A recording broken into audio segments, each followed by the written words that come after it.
The hotel where Nick stayed mysteriously shrank each day, with the boundaries of reality being mercilessly compressed. To confirm this spine-chilling hypothesis, he stretched measuring ropes between the walls. When the taut ropes sagged the next day, when the span of his outstretched arms was ruthlessly compressed, fear began spreading through his heart. His colleagues turned a deaf ear to his warnings, dismissing them as nonsense. They focused on preparing breakfast for guests, blind to the impending disaster. Nick was roughly expelled from the work area, left alone to bear the weight of this terrible secret. If the building continued shrinking at this rate, everyone would be crushed into pulp. In this bizarre enclosed world, Nick had lost all sense of time. He was inexplicably trapped in the hotel, forced to work as an egg beater in the kitchen, repeating mechanical and absurd labor day after day. Meanwhile, supernatural phenomena grew in the shadows, threatening every trapped person's sanity. The most disturbing incident occurred in the bathroom. When he tried to find a moment's peace, the door handle began violently shaking, with vague and malevolent whispers coming from outside. Suddenly,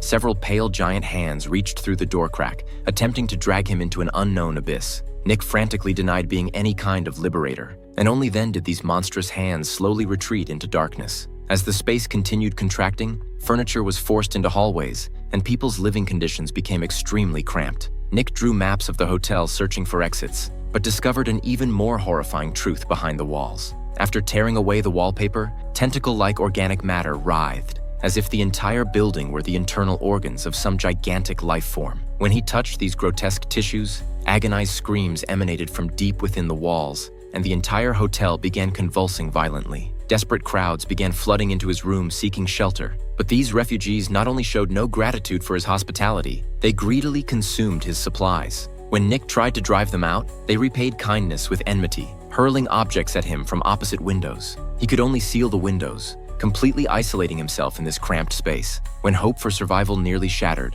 a supernatural turning point appeared on the ceiling. The chandelier began spinning eerily, revealing the faces of two mysterious old women. In prophetic tones, they told Nick that the true exit was hidden deep within his room. After an arduous search, he discovered an organic passage resembling biological intestines. Traversing this nauseating and mysterious pathway, Nick arrived at a surreal space. Glowing spheres floated there, with a small octopus-like creature swimming inside. When the angry crowd broke down the door, they stood in awe before this sacred scene, as if witnessing some religious miracle. Ultimate salvation came through compassion for the unknown creature. When Nick chose to save rather than flee, he rolled out of the passage with the glowing sphere, finding himself in the deep ocean. The little octopus gently guided him toward the light at the surface, symbolizing rebirth from a nightmarish reality.